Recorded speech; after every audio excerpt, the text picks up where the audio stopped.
Oh, wow.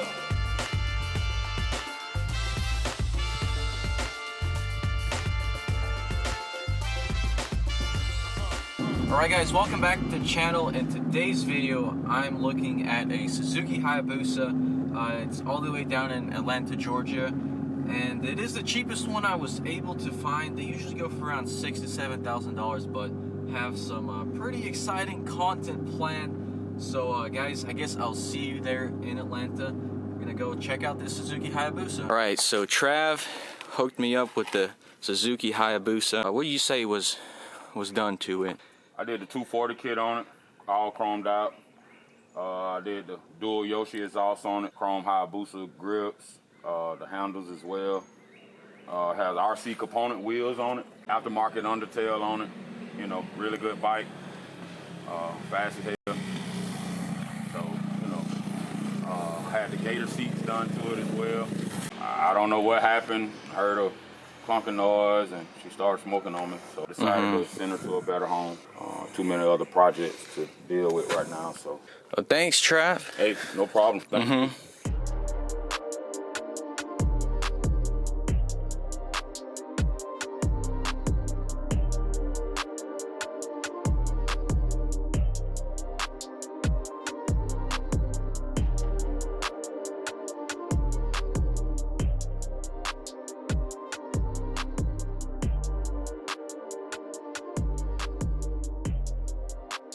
Alright guys, so we got our hands on this 2006 Suzuki Hayabusa. Oh boy, was it a pain to get out of the car. I did buy this bike for pretty cheap. It was like $2,200, but of course there's a pretty big issue which I'll talk about.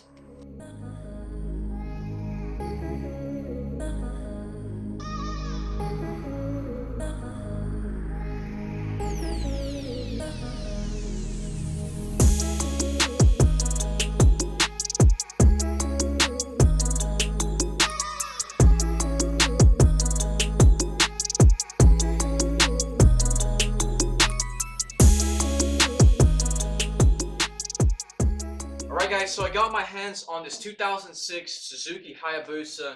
It's a clean title, low miles, and I bought it for $2,200. I was originally listed for $2,500 and I got them down. But there is a pretty big problem. There's a hole in the block. So you might think I'm an idiot for spending $2,200 on a bike that doesn't even run. But I'll explain, guys. So I bought this bike originally for the engine, but I'm now realizing that I can knock out two birds with one stone. So I'll use the roller for a separate build, and then I'm using the engine for a super crazy build I got coming up. And that build is going to require a forged engine with pistons and rods and all that stuff. So I figured, you know, we're taking the engine apart, we might as well just throw that stuff in. As for the hole in the block, it should weld up pretty nice. All these Japanese bikes seem to have pretty high quality engine castings, and they just weld up nice. But I'm just assuming worst case scenario, I'll need a crankshaft, pistons, rods, and possibly cylinders, which that's around $1,500. Yeah guys, this bike honestly isn't in the best condition. It is road rash. This bike is all chromed out. I'm not really a big fan of that. What I'll probably do is just sell the wheels and the exhaust. I think I could get a good $1,000 from all that, and it'll basically be like a $1,200 bike. Now, yeah, I know Suzuki Hayabusas aren't the best looking bikes, but until 2006, they were the fastest production motorcycles ever made. And yeah, as of now, this Suzuki Hayabusa is the most reliable engine to turbocharge. So yeah, I'm just going to go ahead and say that. Alright guys, so I'm not going to give away my plans quite yet, but it's going to be insane. So stay tuned guys, but I think I'm just going to go ahead and start taking this bike apart.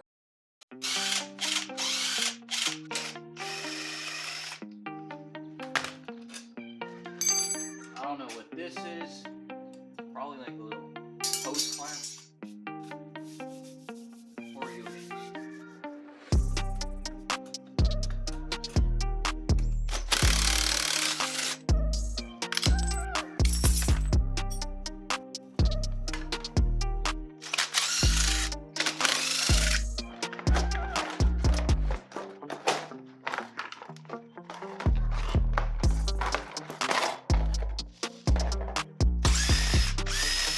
Alright, so I think the next step is going to be to just drain the coolant, take the radiator off, take the headers off, and then we can proceed to pulling this engine.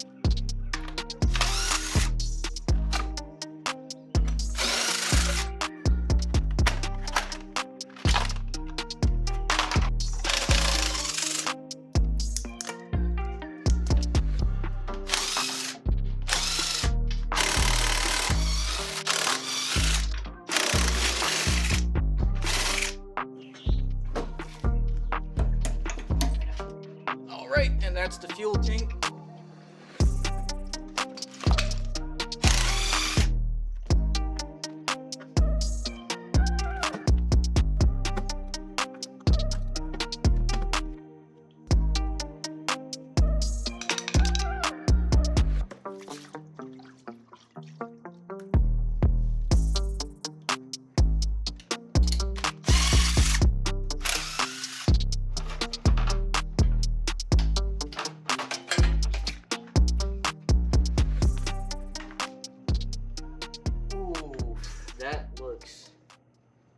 That looks bad, guys.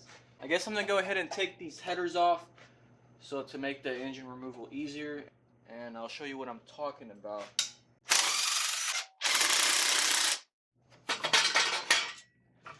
Whew.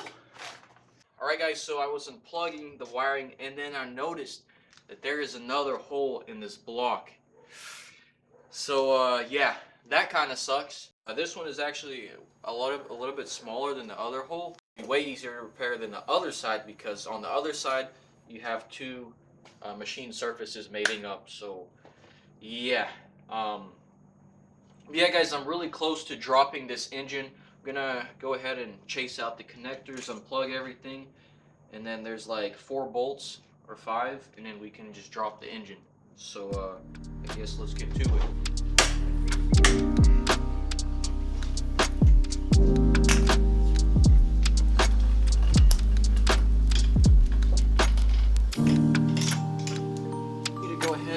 Take the kickstand off.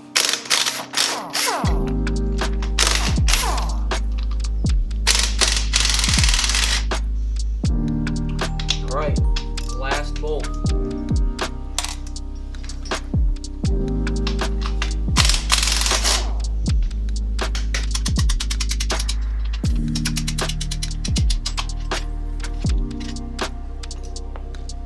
Alright, the engine is going down.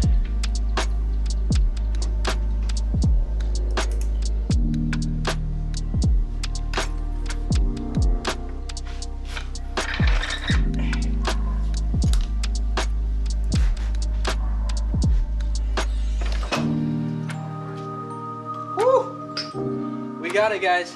We got it.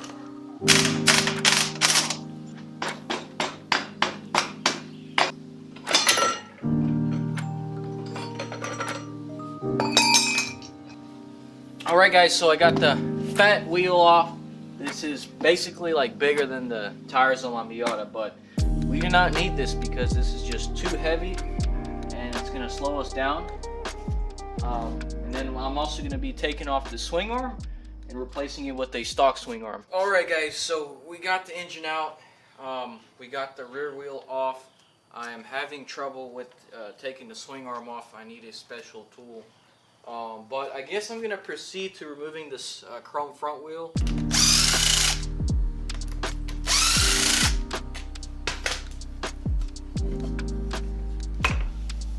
So I wasn't sure how to remove the front axle, but I did look on the forums and someone had the clever idea of using a 3/4 inch standard bolt, and you just put 2 nuts on the end and it fits right in there. So let's see if this works.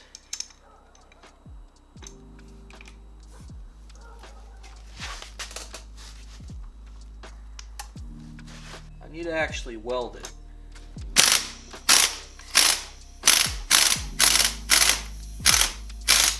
Yep, it does work.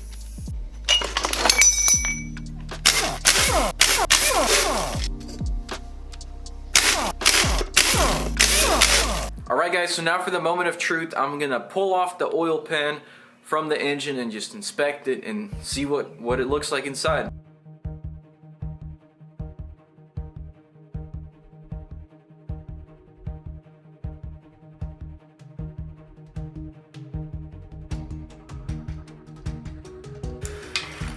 And there it is, guys. Dang, that is crazy. Oh wow, the piston isn't seized in the bore, which is good. This will be kind of a challenge to weld up, but it is totally feasible. I don't know how this happened though. Maybe it like spun a rod bearing. I think we can just send this crankshaft out to get repaired. Alright guys, so I'm gonna pull the oil pan and make sure there isn't anything like too crazy going on.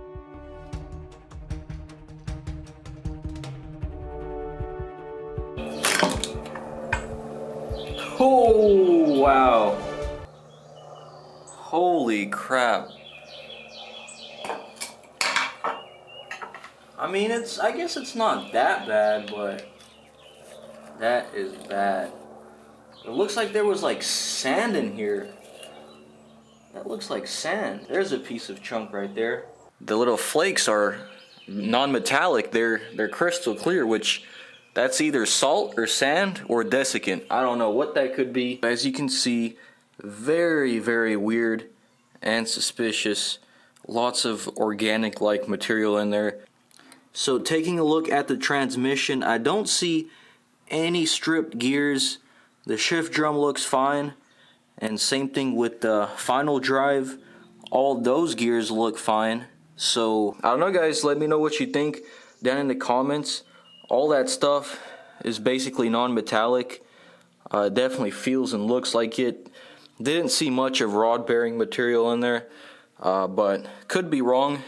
So yeah. So guys, I definitely do have my theory on how this happened.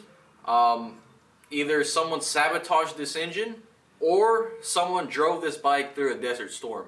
Of course, option 2 isn't really likely. For my Suzuki mechanics out there, I am curious to know how can I tell if the case halves are matching numbers or not, because I do have a suspicion that they are different, and that could actually be pretty bad news because they're machined. They should be machined as a unit.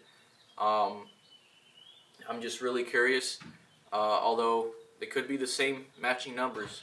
Alright guys, so if you like this type of content, leave a like down below. Consider subscribing if you're new.